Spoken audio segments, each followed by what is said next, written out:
Good evening and welcome to this, the first episode of 2023 in the South African Equestrian Federation podcast from the horse's mouth. I am your host, Georgie Roberts, and tonight we're covering a topic that is very near and dear to the heart of my co-host, Dr. Hildegard Setzkorn from Chartwell Equine Clinic. I actually know Hildegard from her days lecturing at Pretoria Technikon, was what it was then, now Tshwane University of Technology, where I was a student and she was a lecturer. And we're going to be discussing Equine Dentistry 101. So, Hildegard, just a little bit about you. Obviously, I know you from your lecturing days, and I know you've been a very, very qualified vet for a long time. Yeah. What is your history, and then how did you get into dentistry? Actually, I did a master's degree in equine surgery, so I'm a specialist surgeon. Yeah. Before I came back to do my master's degree at Onderstepoort, I worked at a practice in Norfolk, and Graham Duncanson, he was one of the senior vets, was very interested in dentistry. And when I studied, we were basically rattling the rasp in the horse's mouth. Vets really looked down on dentistry, weren't interested in dentistry, and we weren't really taught much at all. And then Graham started showing me not to just rattle the rasp in the horse's mouth and what it's all about, and introduced me to power tools as well, and extractions and all of that. So I was very interested. And then, of course, when I did my master's, we covered a lot more on dentistry, and especially the surgical aspects. That's interesting. Of the head. Okay. So, yeah, and that's where I started. And, you know, Graham always said to me, dentistry gets you into the yards. And that is so true, because very often you're actually doing horses' teeth, but then, while you're here, can you look at this or can you look at that? Or you also find other things. I think it would be the other way around, that your vet's there and you go, oh, please, can you do the teeth or sedate it, or, you know? No, it's. So, and am I going to be cheeky by asking you, like, kind of what year this was that you... Long time ago. This was probably in the 90s. Okay. So it's come on a lot. Come along, yeah. And I mean, really, if you look at dentistry now, it's become such a specialized field. So I'm very grateful for that, because I think it was neglected for so long. And that probably was the spearhead of the movement, you know, of paying attention to it. Yeah. So briefly, what, for the average person tuning in now, what is equine dentistry? What does it involve? I suppose it's oral examination. I think that is very important. And then what we all associate, what dentists do in equines, is to rasp the teeth. You must remember a horse's hypsodont, and it's actually very clear here on this skull, where this is all reserve crown. So that piece of skull has been cut away. The roots are very small, and this is reserve crown. So the horse continues through its lifetime to erupt these teeth. By the way, elephants are also hypsodont. And they form, because you can clearly see it on the skull, the maxillary cheek teeth are wider, about 30% wider than the mandibular teeth. They're sitting on the inside. And then a horse doesn't chew like this. It actually has a rotational movement, and you get sharp enamel points forming here. And that's basically what people started doing, is just rasping. And then we've... So just wearing away those sharp points. Yeah. Okay. Yeah. Okay.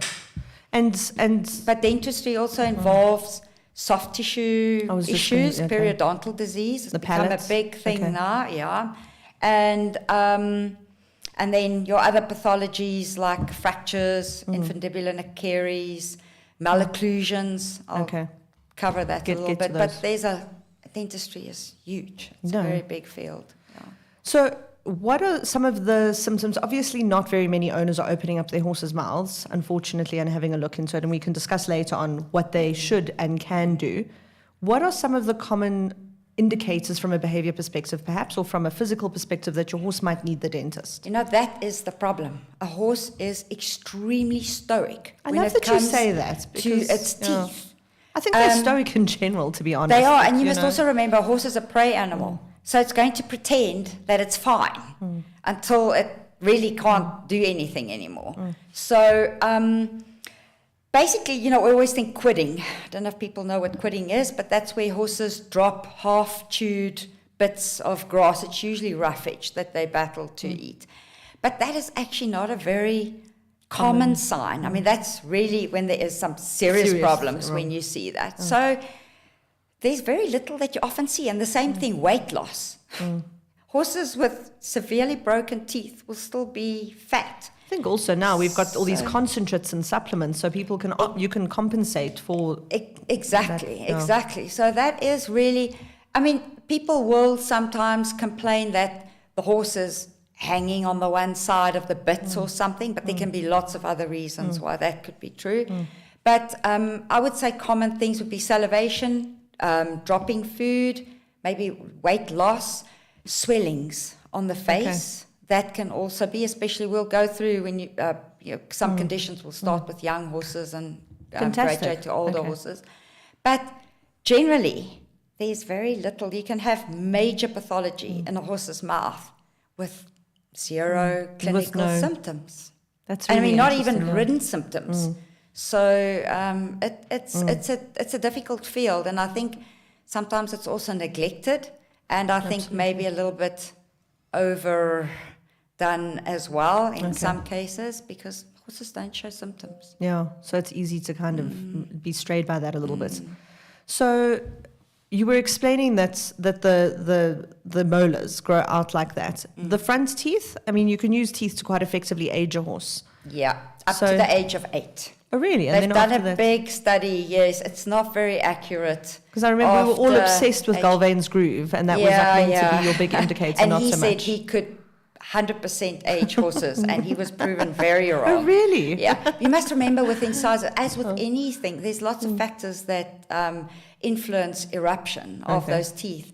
Like what? Genetics, but also what the horses eat. Okay. If you go and look at, for example, in Lesotho, where there's really short grass and those horses have to pull, their incisors are worn quite a lot. That's really interesting. Yeah, so it really depends on what they eat and how they manage. And is there a difference in breeds as well? Yes, that's a whole other topic. Am I opening up a can of worms there? Well, but basically, I would also, the big difference is between your horses and then ponies, and especially the miniatures. The problem with miniatures, they have exactly the same size teeth. Somehow the teeth never shrunk. No, that's bizarre. So you have really bad malocclusion problems and things with miniatures. I had no idea about that. No, the teeth are massive compared to the little skull. The tooth fairy would do very well out of a miniature. Completely, That's crazy. That's really interesting. Yes, yeah. So you've said so owners mustn't always use a physical indicator that their horse needs the dentist. What is the rule of thumb for getting your horse's teeth checked? How often should people... Okay. Let's start firstly with age groups. Okay. I think it's very important to look at foals, teeth, because of malocclusions, those severe parrot mouths and things that you will pick up as a foal. And I mean, they're so good now, they can really do proper orthodontics and correct that. Okay. Yeah, so that's important. It makes sense that the most expensive animal on earth could also have braces now, Hildegard. Exactly. That impresses me greatly. They never cease to amaze me in their ability to cost money.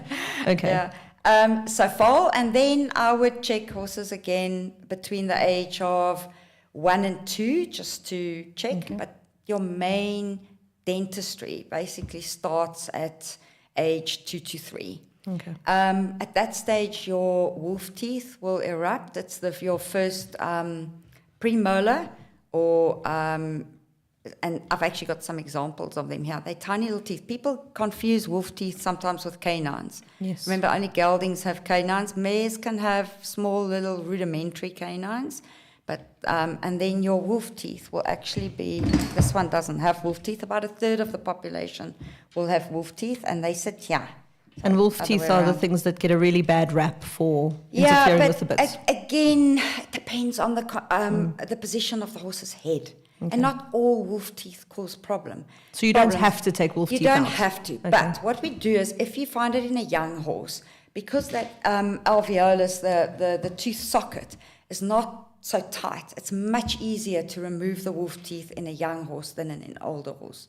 Okay. And because if you break off this little root, you can actually see it's got a tiny little tooth, but it's got a very long root. And it will continue to erupt. So if you break off the root, it's going to cause problems for a long time. Again, okay. Exactly. So that's a good age to do that. And to also look at deciduous teeth. You must remember horses have deciduous premolars. These are the baby premolars. Teeth. Baby teeth, yeah. Sorry for the vet. Okay, the baby teeth. And these are the permanent teeth, the molars, okay. And sometimes in the young horses, you have what we call caps. They're retained premolars, the deciduous premolars, yes, and they can cause problems, so we remove those.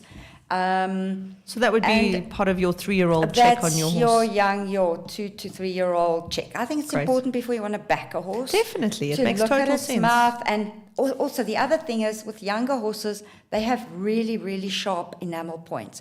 They actually have ridges on their teeth. On the caps? On the molars. All right. Okay, not necessarily on the caps, on the molars. They're usually very sharp. And then the problem is the moment you start putting tack on, and especially tight nosebands, which should be a big no-no. I see there's lots of research recently, and the FEI is also paying attention to that with tight nosebands. It's horrible. It's cruel to actually tighten a horse's mouth closed.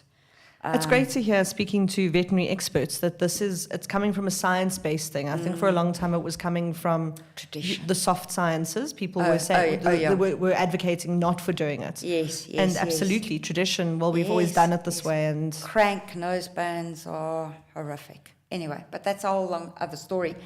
All right, so that's your 2 to 3. And then generally, horses that have normal dental occlusion, it's really only necessary to do their teeth anything between 8 months to a year. We sort of try 10 months. I have found if you leave them a year, it can sometimes just be a little bit too long.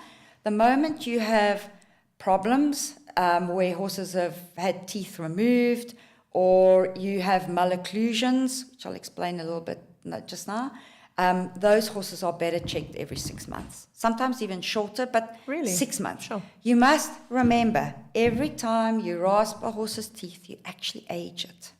There's only so much tooth There's only left. this much tooth. So if you take this off, then eventually there's nothing left. Exactly. So I think we actually need to be quite conservative with it. Exactly. And I get really upset when I see horses where they've been rasped and the teeth are as smooth as this table, because also these ridges are quite important to stop horses from accumulating food in their cheeks. The moment you take this off completely, they sit with like these hamster cheeks. Exactly. It's really interesting. In their cheeks, yes. And that then causes it's fermentation and can then cause gingivitis and issues. Yeah. So maybe this is a good opportunity to go into the segue of, and of course with any tool, it's more about the hands that use it than anything. But I see we've got a rasp there, but I know that a lot of people feel very strongly about power tools versus traditional tools. Yeah. So the problem is, but power tools and traditional tools can be equally damaging, because it depends on the sharpness and, as you say, the hand that handles the tool. Okay. I think mostly power tools are used now, but it's best to have horses sedated for that. Actually, maybe I'll explain what we do with an oral examination. So let's do that. That's great. So good thing is to have a chat to the owner. Firstly, I would like to know how old the horse is and what do they do with the horse, what discipline they do with the horse, because that's the other thing I was going to say with the wolf teeth. It depends on the position of the horse's head. You mentioned. For example, in polo, where they use gags and the horses run with their heads up, they do crush the cheeks on those first cheek teeth. And at one stage, it was very fashionable to do bit seats. But we have now moved away from bit seats. Will you explain what a bit seat is quickly? Okay, let me show you on this. Oops. Don't lose the horse. No. So a bit seat is where we round these first premolars, the bottom ones and the top ones. But the problem is you can open the pulp cavity. I don't know if you'll really be able to see that. And then you can actually have a diseased tooth from that. Okay. So now they've become very conservative with bit seats. You can round it a little bit. We always do. With most riding horses, I like to round and especially make these a little bit smoother, because that is the widest part of the mouth, and that's often where the nose band is. So we like to have these a little bit smoother, but it is important to keep your rougher edges, not sharp points, but it must be rough. I suppose that's how they have to chew as well. Have to chew, exactly. That is the purpose of the tooth. Anyway, okay, so history of horse and what they're doing, and then I would like to, then you basically look at the horse's head and palpate, and we always palpate the TM joints. So would you mind explaining what the TMJ is? Yes, goes a We're gonna This is the TM joint. Okay, it's also an incongruent joint, and it has a meniscus, just like your stifle or knee joint has. Okay, and then we'd like to check lateral excursion. I don't think I'm going to be able to do it in my skull, but we move the mandible relative to the maxilla, and you should be able to see at least 1.5 bottom incisor on either side, and we check if that's symmetrical. So when you and very check often it's not. Really? Horses are funny. They tend to like to chew on one side. You very often see that That's really it's interesting. more worn on the one side, and especially when there's pathology. Of course, when there's pathology, that's then they start chewing more. So when you look at the TMJ, side. is that to see how much they open the mouth? Well, that's then, usually when we feel? open up with a gag. But no, so it's lateral excursion. All so of we it, check okay. that, but we palpate them as well. It's actually TMJ pathology is very, very rare. There was now It was very popular at one point. Oh, yeah, exactly. I'll talk about something else that was very popular. It's actually quite scary. Was hyoid bone, which is the tongue bone. This one doesn't have that in anymore. But where people started pulling horses' tongues and actually subluxated the hyoid bone because they were pulling so hard on the tongue. You must remember the horse's tongue is the most sensitive organ in its body. The tongue is very sensitive. We tend to forget about that. Yeah, get on all these funny tangents. Anyway, so that's what we do. So pipe, and then I always run my hands on the side of the horse's cheeks. And very often, if it's very rough, you can actually feel, and you also monitor the horse's response. So if they've got ulcers from sharp on points, the inside of the they cheek. will, on the inside of the cheek, they will often resent you palpating that. Then we have a quick squiz, lift up the lips, look at the incisors, check the canines and the geldings. Very often they get quite bad tartar accumulating on that, and we just clean those. But then I will sedate the horse, okay? Because if you want to do a proper oral examination, you need to have a fairly still head and a still tongue. If you try and look at a horse's mouth, you'll see how that tongue goes, and they push their tongues up, and you can't really see much of the oral cavity. So it's one of the reasons why we sedate, is to actually do a proper dental examination, and we use either a little mirror, or now they've got very fancy oroscopes, which is really the best. Okay. It's very expensive, and you do not want horse to damage your You oroscope. don't want them to choke. So a horse must be very well sedated. Okay. You know, I always say to people, a lot of people complain about the sedation, but you can do so much better job. And it's not traumatic for the horse. You can imagine if you've got this rasp in the horse's mouth. Can't now imagine suddenly it's nice. It jerks its head. You can really, and I've seen really bad lacerations on the tongue, the palate. I know of fractured palates with rasps. So it's just not, and it's an unpleasant experience for the horse. The one thing I just want to reiterate, remember we use highly scheduled drugs for sedation, so it's only administered by a veterinarian. Yes. The dental technicians are not allowed to sedate horses, and very often they will get a vet to sedate the horse. Makes sense to pre-book everything. So if you know your dentist is coming out every 10 months, call the vet. Life so much easier, so much more pleasant. And then obviously because these heads are very heavy, a horse's head weighs about 50, 60 kilograms. So we use a headstand. I was going to say, in the sleepy horse's head, I'm sure weighs a bit more. It's horrible. I'd rather rasp than hold a horse's head. If you put it on your shoulder, it eats into your collarbone like you cannot believe. So then so we if you want to do a good job, have the right tools, do the right process. Absolutely. And you know what? You're not doing this like shoeing every 5 weeks.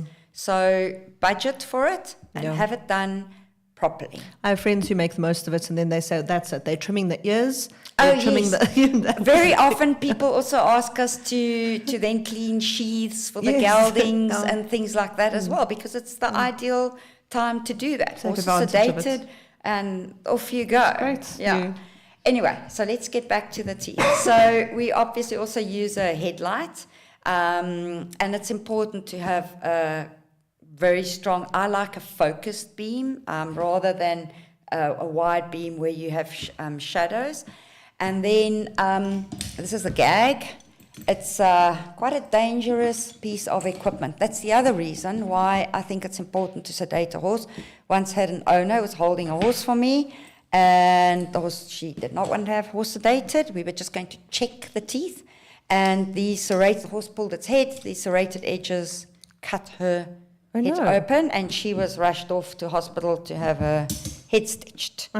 Okay, so actually, I know in the UK, the dental technicians wear crash caps. Oh, really? Yeah, because it's so dangerous. You don't I want see it this more thing and more overseas. We're a little bit casual on your in head. South Africa about wearing hard hats all the time, but it's definitely becoming just more prevalent and a better idea. I know, absolutely. So then, okay, so then we will open the mouth, and with of course, first rinse out the mouth very well. So we use a dental syringe to do that, and then you use your speculum or your oroscope, and we go through each tooth. And I normally have an assistant with a dental sheet, and I tell her. That's great. So you mark off each So tooth. we have records. I think that's the other thing that's really important, because then it's so nice so we write down how much sedation we gave the horse, because that's also very variable. So it gives you an idea if you've battled with one horse and you've had to top up, then next time, you're just going to give it more from the beginning. And then those records are really good history, and we'll also write down when you'd like to see the horse again, so whether it'll be in 8 months or 6 months. It's also useful, I think. I think we're moving more and more towards a legislated buying and selling process. Absolutely. And I think that also makes it easier for people to know what they're getting, and hope dental records should just become something like your farriery and your vet records. Exactly, yeah. So then other specialized procedures. Oh, one of the other things I actually forgot about is nasal discharge. A unilateral nasal discharge can be a primary sinusitis. So just on one side? So one nostril that has, and especially if I'm not talking about a watery nasal discharge. Proper like a pussy nasal discharge, and especially if it smells. Okay. Look, there's where nothing these quite horses' tooth, the reserve crowns are, they're sitting in the sinuses. Okay. So the moment you have a tooth root abscess or a fractured tooth, and there's nothing quite like that smell, is there? It's exactly. anyone who's listening who's smelt the rotten tooth smell, you will know exactly. But then you can get a sinusitis, and that will present as a nasal discharge. Yeah, that's a big one. Yeah. Not nice. Obviously, so when you're having a look at the sideways motion, and are you also looking at the palate and the tongue? And yes, well, during your examination, you will and do that. And that'll show you if there's bleeding sharp pieces. Yeah. Okay, so do you want to move on to the pathologies and a couple of things that's like what the most common things are that people can see? Yes. Okay, I think one of the most common things, and that's very much breed related, are what we call malocclusions. Okay. And the most common one is the parrot mouth. Most horses are actually slightly parrot mouth. So in other words, that means bit of an overbite. Yeah, an overbite, exactly. But I'll step in with the common terminology, Hildegard. Yeah. What happens then is if your maxilla is too long relative to your mandible, you have an overgrowth, in other words, a hook that forms on your first premolar, and a big ramp that forms on your last molar, mandibular molar.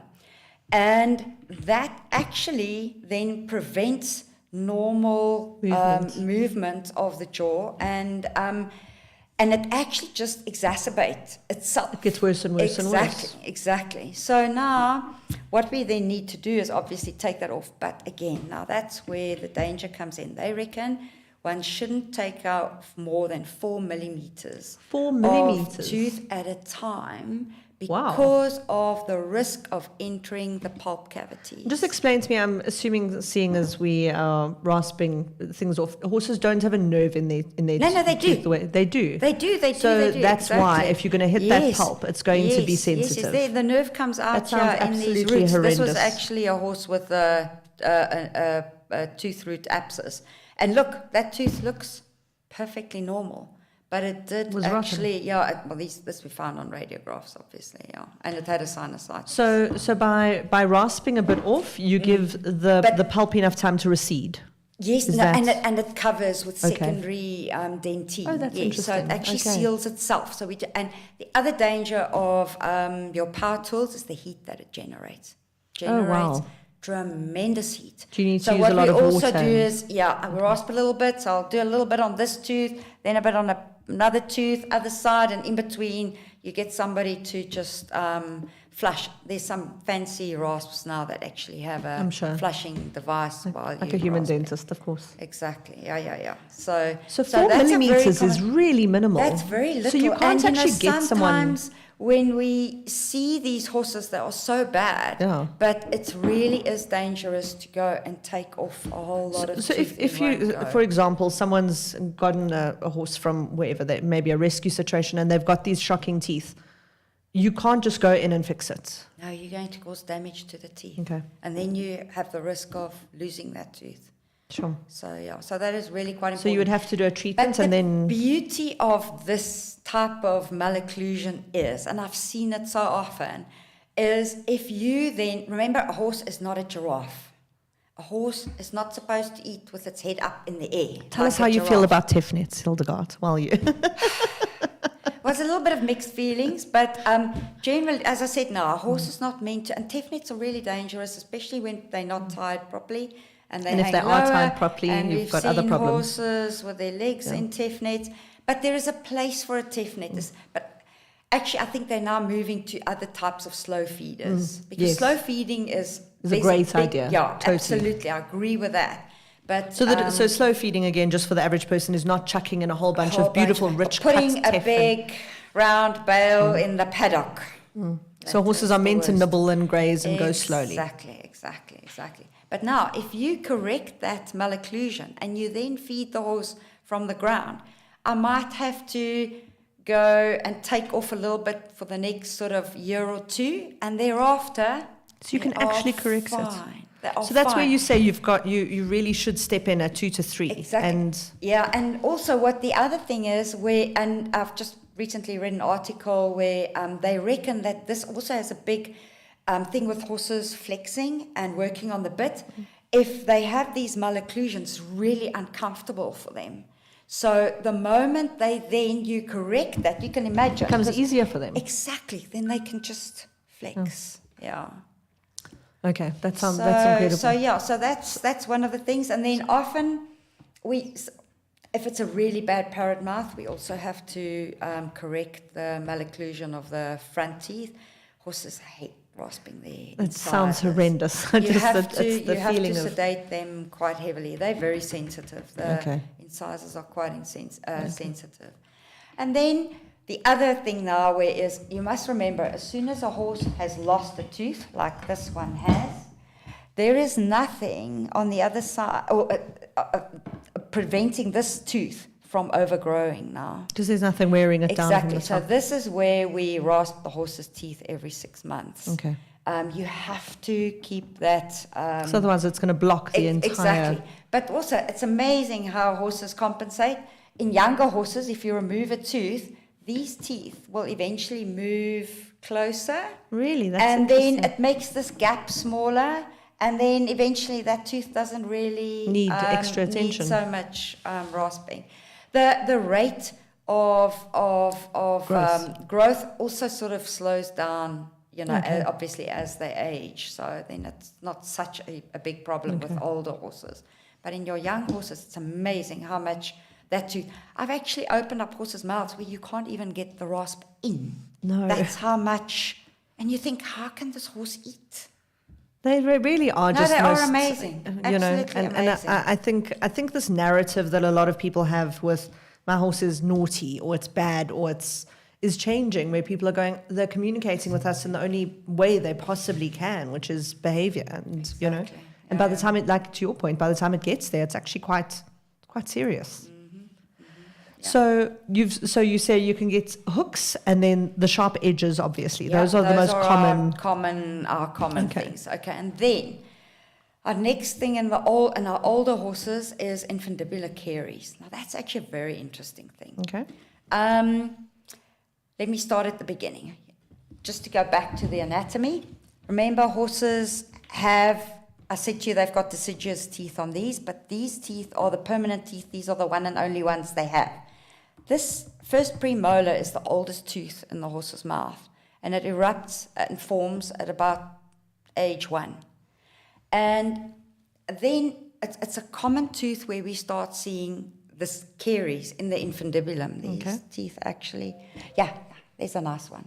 This is exactly what it looks like. You start seeing this black. There's enamel around, and then it's filled up with cementum inside.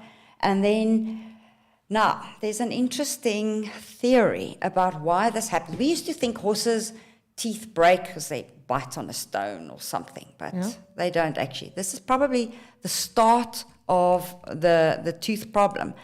But they've actually taken it back to young horses between age 1 and 2. This is still a theory. It hasn't been 100% proven, but they've been extrapolating from human dentistry, where these horses could be exposed to viral infections, That's really any infections, interesting. whatever. Wow. And that actually, because in the primordial tooth is still, they don't have these molars. They still, in their sockets, they're primordial teeth. And they get affected, just like antibiotics affect children's teeth. But now, because the horse has this very long tooth, there's like a pocket of bad tooth that forms. Amazing. And then when they get older, this pocket is then So it can be almost how trauma exposed. grows out in the hooves sometimes. Exactly. And they've been, the reason why they strongly suspect this is there's been foals that have been known to have had infections and things, and then later, as they age, they suddenly have really bad teeth.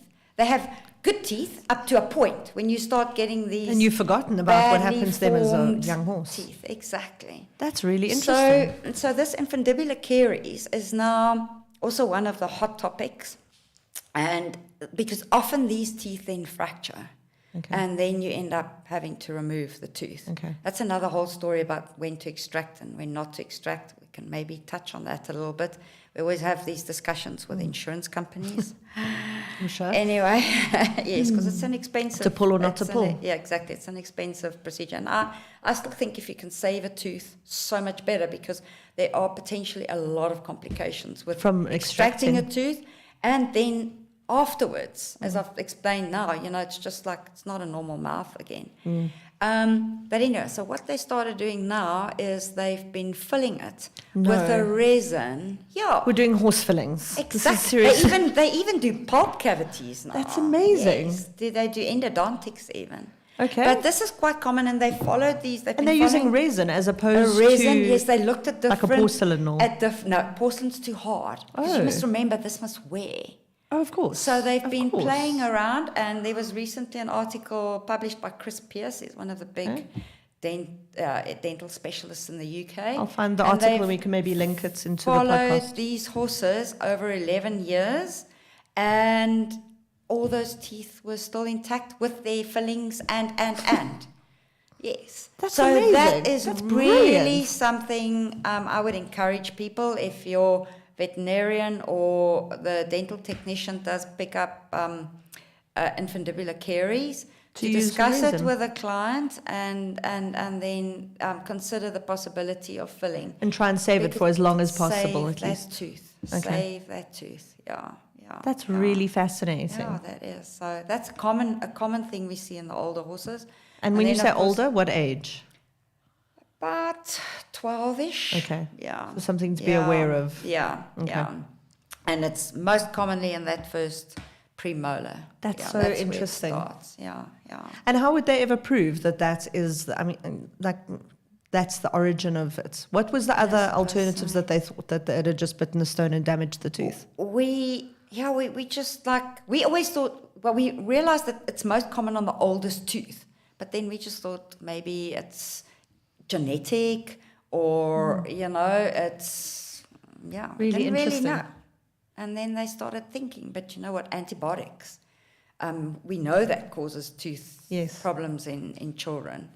And infections, viral infections. And I just think that's so fascinating. It makes sense, yeah. Okay, so do you want to speak a little bit about fractured teeth? Reasons to take out? Yeah. Okay, that's another interesting topic. Look, a tooth has to be removed if it's got an apical abscess that's affecting the sinus. Is there any? You can give that horse else? antibiotics until you are blue in the face, and it'll clear up its nasal discharge beautifully, just to come back in 2-3 months' time again and again, and eventually, if that you have a chronic sinusitis, and we've lost horses with bad sinuses.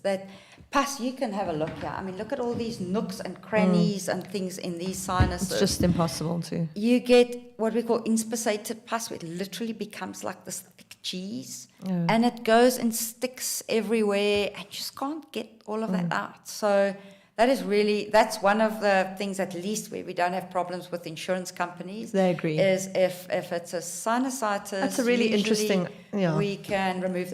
By the way, what we also started doing a lot is, apart from radiographs, because you can't see any of this in the mouth, so you need to take radiographs, but dental radiography is quite difficult. I would imagine you must remember we have a 2-dimensional picture of all these structures in the skull. And so you have to try and work out. Exactly. So what we do to help is we use open mouth views, where we put a block in the front teeth, and then that helps to separate, and we do oblique views.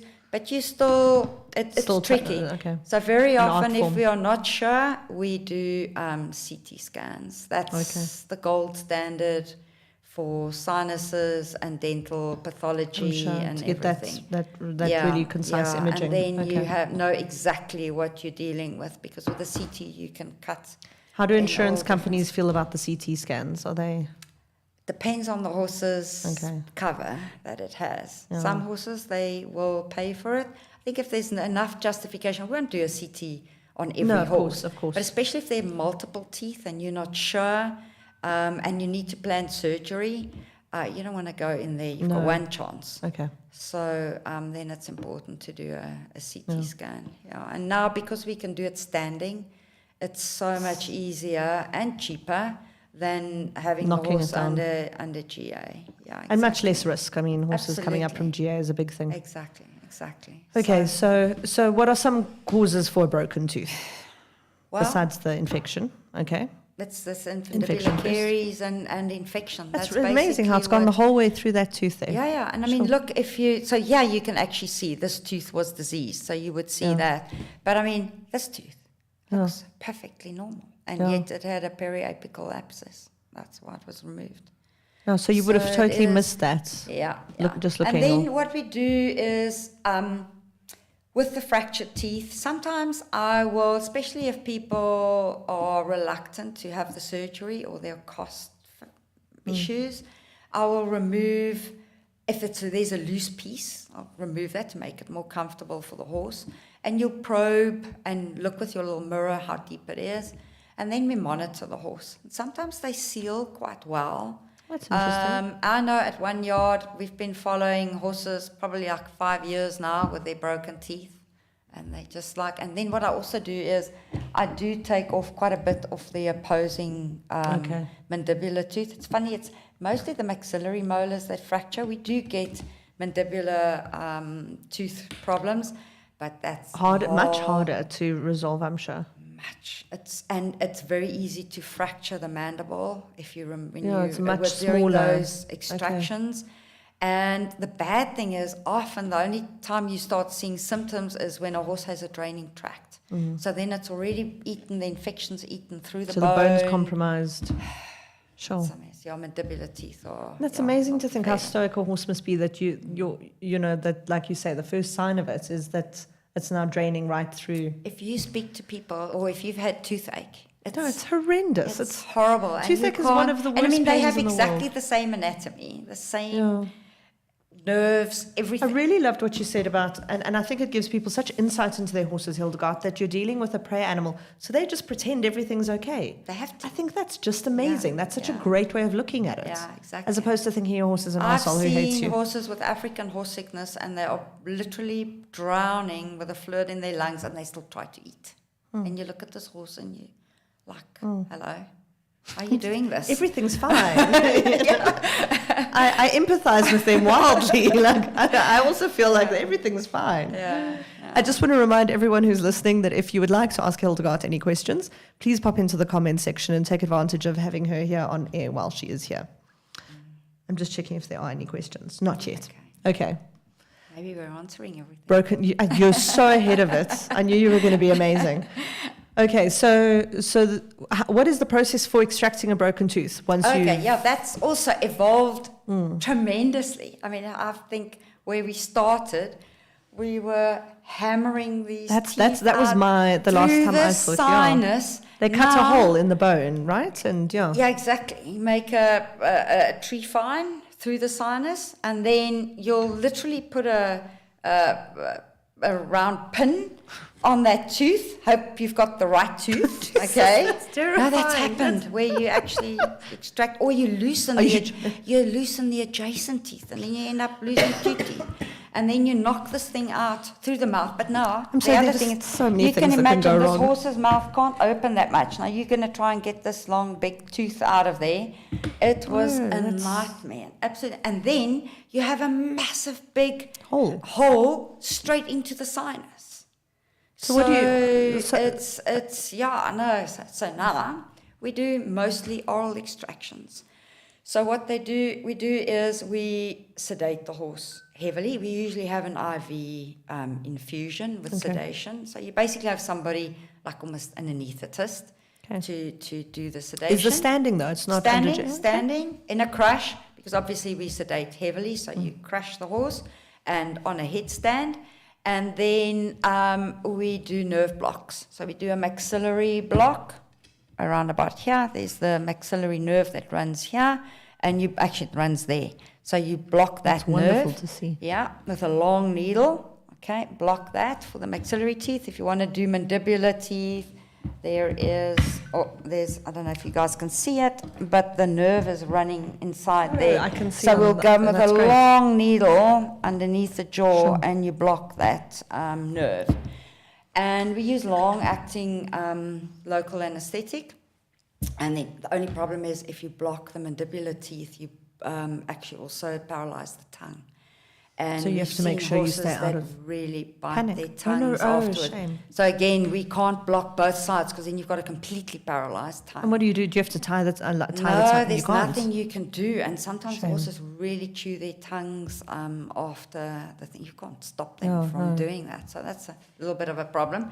Okay, and then we still use, with normal human dental syringes, we will infiltrate in around the tooth socket as well. So you really, with local anesthetic. really deaden that, because if the horse can't feel, it literally just stands there, and you can't work on a horse that's pulling its head And I think around. it's important. I remember I was reading something. It was horrendous, and it was obviously from many years ago.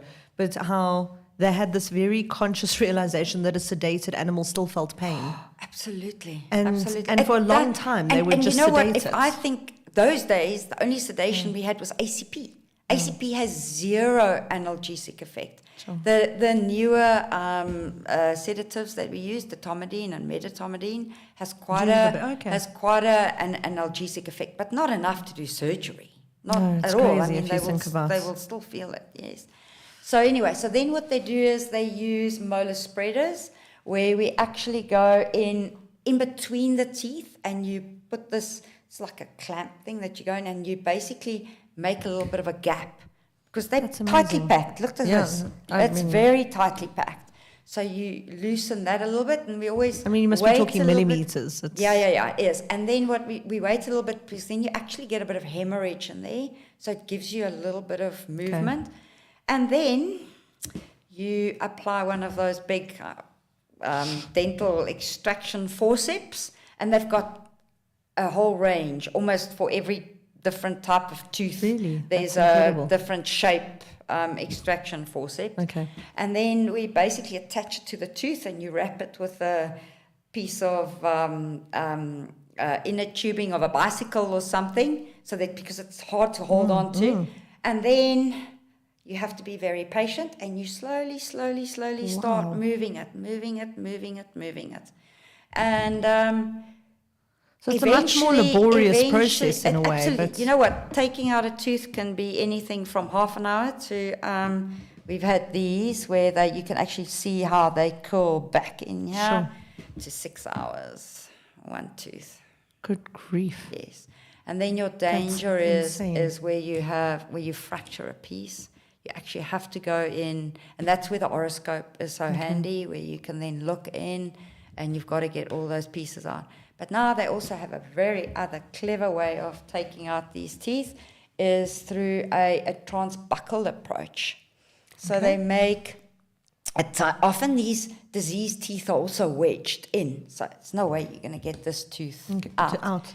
And then what they do is through the cheek, they make a tiny little incision, and then they drill a screw into that tooth, and then they basically, you just like from outside with a special instrument, you knock out the tooth, but with a screw in the tooth through the cheek. So no more sinus and opening issues. up. Yeah, exactly. Is there one way that's more effective? No, it depends on the pathology and which tooth. And you often only know, I suppose, and I think that's where the expertise come in with specialists who do this a lot. Okay. They all learn by trial and error. I mean, I think a lot of medicine, unfortunately, the more you do, the better you get at it, and it also depends on the equipment that you have. You really have to have, and it's very expensive. I'm sure if you, very expensive. And I think this is part of the thing for owners. I remember you lecturing about this and saying, not all healthcare professionals, dentists, vets, not everyone is created equal, and often for owners who are looking for. It's an expensive sport. I'm the first person to say that. It's crazy what we spend on these animals. It puts so much strain on people, but you often do get what you pay for. Absolutely. And I think, it's a thing. So rather, pay more, have somebody have the sedation done. Exactly, and proper equipment, and do it properly. It's like I always say with anything, it's like your first chance is your best chance. Absolutely. Fiddle with things. Is there any qualification process for dentists, and how do people know if they're hiring a qualified dentist? Obviously, a vet.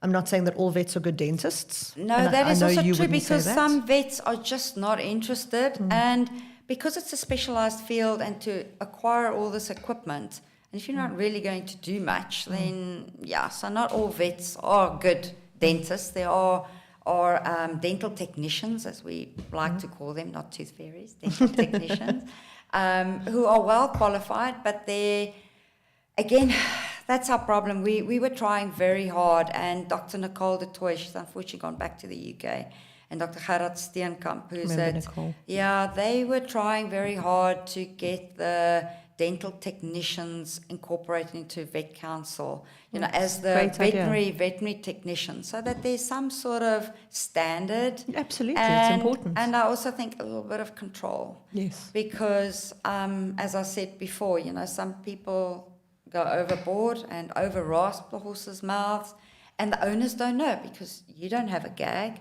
and you can't see what's going on inside your horse's mouth. Or even stick your hands in. Please, people mustn't stick their hands in.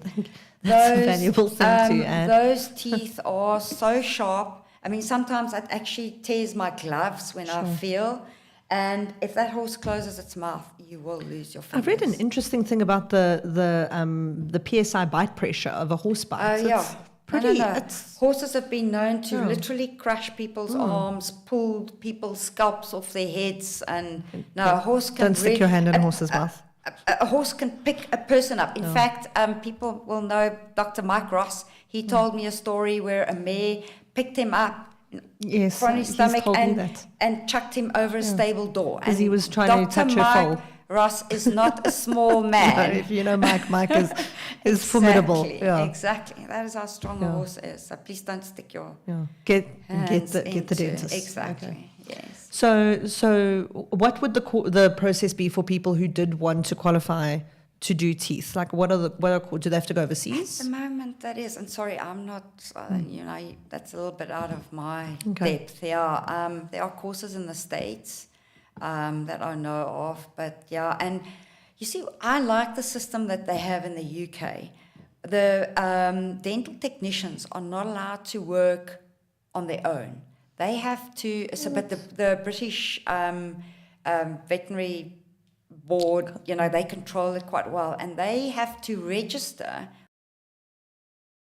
So then they work. That's really clever. Then they work with a practice. That's a great idea. So that's actually quite a. It also is a nice escalation. And I wish we had something, but it's the same with our farriers. Anybody who can buy a hoof rasp can call themselves a farrier. Yeah, but it is nice, I suppose, maybe to have that relationship, as always, between the vet, the farrier, the dentist. And they are really good dental technicians. You see, it's the same thing. That's all they do. That is what they do. They're equipped. But the one thing I just want to reiterate is any tooth extraction, whether it's wolf tooth or molar, is considered a veterinary procedure by law. Okay. So they are not allowed, and I know they do, they're not allowed to do remove that. teeth. No, because of the possible complications. Absolutely. So in South Africa, it is a veterinary procedure. I think it's also good for owners to know that, because I think so as well. And if there are complications, that's the problem. That's where and then insurance won't pay. Yeah. Exactly. Okay. Yes. No, it's important for people to know that, and just to say it is worth discussing it with your dental technician, and then you get the vet out or refer. That's great. I didn't know that. Whatever. That's really really important thing to know. It's a veterinary procedure because you use local anaesthetic, Well, which is a scheduled drug, and the sedation, which are also scheduled drugs. You cannot take out a tooth without anything. That's like going back to the Middle Ages. Absolutely. That's just the whole thing. I'm very, I hate, it's that feeling of tinfoil on my teeth. It's horrendous. Poor horses. Hildegard, is there anything else that you want to add? What should people be asking their dentists if the dentist is coming to check their horse, or if they're trying to hire a dentist? I think it's always good to be, if you can, be present. Because we had a lot over in South Africa, right? People are fascinated and I like to show them, and you also get, you can take photos and things, but it's not the same. It's actually nice to see and discuss it, and while you're rasping, you can, tell the client, look, this is what it, and yes, the other thing is we often also do see are the ulcers with the sharp points. The farriers say exactly the same thing. They say, it's such a pleasure to have an owner's. It's again in South Africa where we're so fortunate to have the grooms that we do. Exactly. It's so easy for us to dispense a lot of the horse care that is a foundation to the relationship and the horsemanship of riding. Exactly. And we don't always have the time to then phone the owner and discuss things. So you just give them the dental sheet and that's it. But it's much nicer. It's much more personal if you can actually be part of it. And exactly. Is there anything else you want to discuss? No, I don't know. I think that was a really solid foundation. That was really wonderful, Hildegard. Okay. Thank you so much for joining us. I enjoyed that. Good, I know. You're always in your element.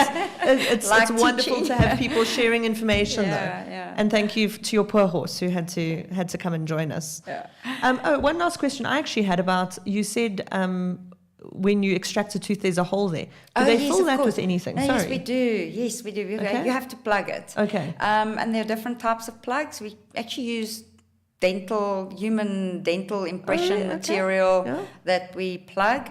Or if it's a funny shape or, you worry about, we also use plaster of Paris, Wow. Which works very, very well. Geez, that's a real old-fashioned kind of remedy. I've had to take out plugs where vets have used bone cement, and that's like taking out a tooth again, because bone cement, it's really, really hard. Sure. Okay. And then we often, so we'll change the plug after a few days, because obviously you have quite a bit of hemorrhage, and then after a week, and then maybe after 2 weeks, and usually after the third, fourth plug change, once the socket is closed about a third with granulation tissue, we'll remove the plug. They really are amazing animals, besides the fact that they cost us a lot of money. A big procedure, and normally the horses can be ridden within sort of 2 weeks. Jeez, that's amazing. Very stoked. If you don't have a sinus infection or secondary complications. So it's the aftercare is incredibly important with those kinds of things. Okay, good to know. Thank you. Yep. Thank you, everyone, for joining us tonight. If you want to join us next week, Wednesday at 7 p.m., we're going to be speaking about a really important topic throughout sport in the world, and that is safeguarding. South African Equestrian Federation is launching their safeguarding program. We're going to be speaking to the national chair of that, who is Tanya van Meerlis, next week. I advise that everyone joins in. It's also specifically pertinent to parents and people who are competing in the Sinisa environment. I think it's really going to be worth everyone's while to join. Thank you for being here tonight, and we'll see you next week.